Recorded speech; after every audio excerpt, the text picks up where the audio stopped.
The 1930s were a time of political upheaval and economic turmoil in Germany. The Nazi Party, led by Adolf Hitler, rose to power, exploiting the chaos that followed the July 1932 German federal election.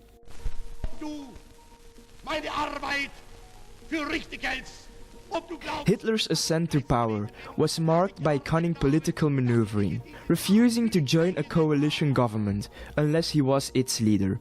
He ultimately secured the position of Chancellor in January 1933. The Reichstag fire provided the pretext for the Reichstag fire decree, leading to the suppression of civil liberties and the consolidation of power. Hitler's regime eliminated political opposition, and with the death of President Hindenburg in 1934, Hitler merged the powers of the Chancellery and Presidency, becoming an unchecked dictator. A 1934 referendum solidified his status as the sole Führer, centralizing power and making his word the highest law. As the Nazis tightened their grip, ideological features like racism, antisemitism, and discrimination against various groups became central to the regime. The Nazis considered the Germanic people as the master race, leading to the persecution of Jews, Romani people, and others deemed undesirable. The establishment of concentration camps in 1933 marked a sinister turn, with targeted groups facing imprisonment, exile, or even wars. Christian churches and citizens opposing Hitler were oppressed, and education became a tool for promoting racial biology and military fitness. Built up in 4 years, swings in honor past Hungary's strongman Admiral Horthy. Amidst this darkness, the Nazis sought to restore economic stability. Heavy military spending and public work projects, including the construction of the Autobahn and secret programs, were financed by deficit spending. This economic resurgence boosted the regime's popularity, albeit at a devastating cost. Now, let's zoom in on how this grim history intertwines with one of the most iconic automobile manufacturers in the world, Volkswagen. In the 1930s, the Nazi regime sought to mold every aspect of German society, including automobile ownership, into their vision of the Volksgemeinschaft, or people's community. As part of this vision, car ownership was not just a mode of transportation, but a symbol of a thriving and happy society. Propaganda Minister Joseph Goebbels in 1942 envisioned a Germany with silver ribbons of wide roads and a modest car for the small man. This vision aligned with the Nazi Strength Through Joy organization, or KDF, which aimed to showcase National Socialism's advantages through leisure and travel. The focal point of this vision was the people's car, the Volkswagen. In a country where car ownership was a luxury, the KDF program aimed to make cars affordable for the average German citizen. Adolf Hitler, an avid admirer of technology, particularly automobiles, fueled this effort with a vision for a basic, fuel-efficient vehicle.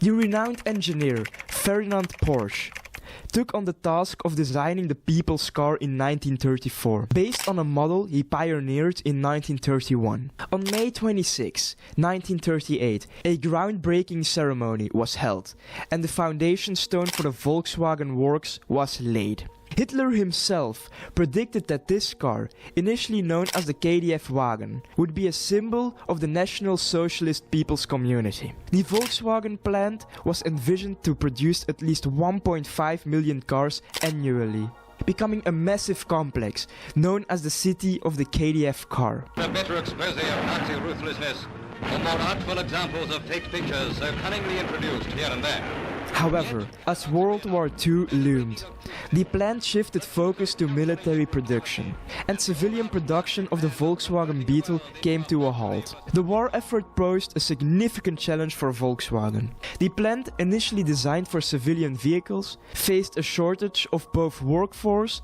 and resources.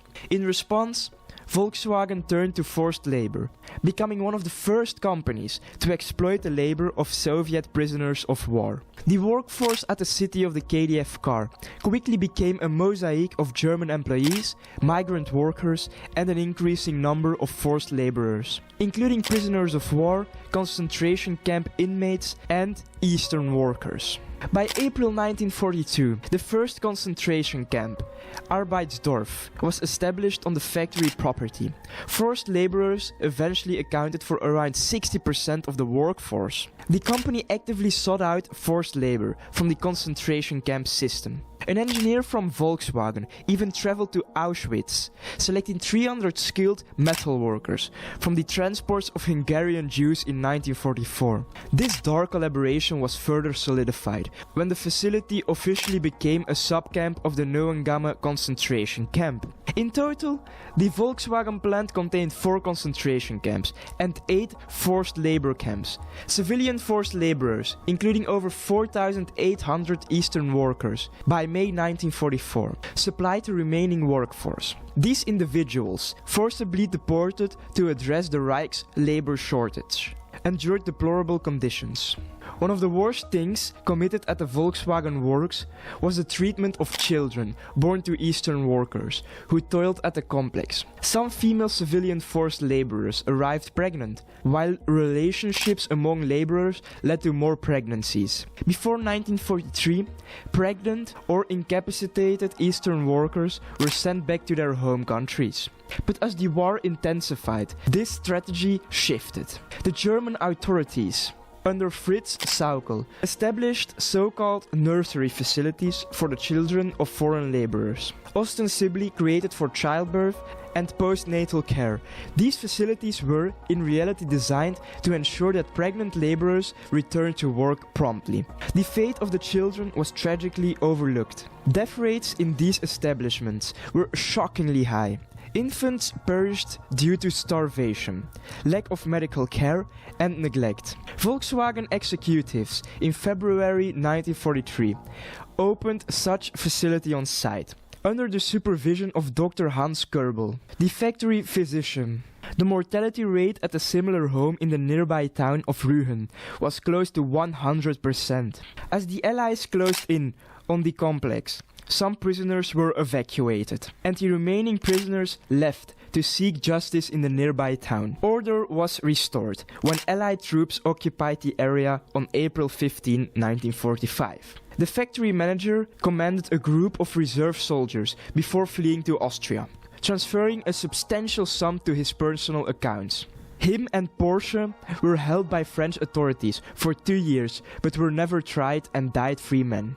Justice was scanned for Volkswagen perpetrators, but corporate acknowledgement did emerge. In 1986, Volkswagen commissioned historian Hans Mommsen to write a transparent history of the company during the Nazi period. In 1991, Volkswagen provided support for former forced laborers, and in 1998, the company reaffirmed its commitment to reparations.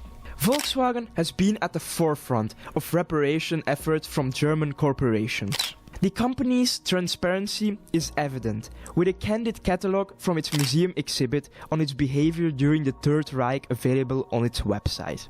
The dark history of Volkswagen is one of tragedy and atonement.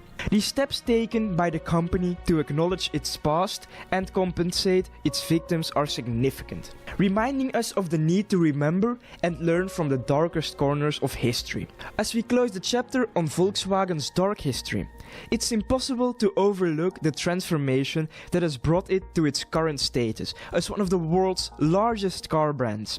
The Volkswagen we know today has come a long way, evolving into an automotive giant. However, as we celebrate its success, it's crucial not to forget the shadows that lurk in its past.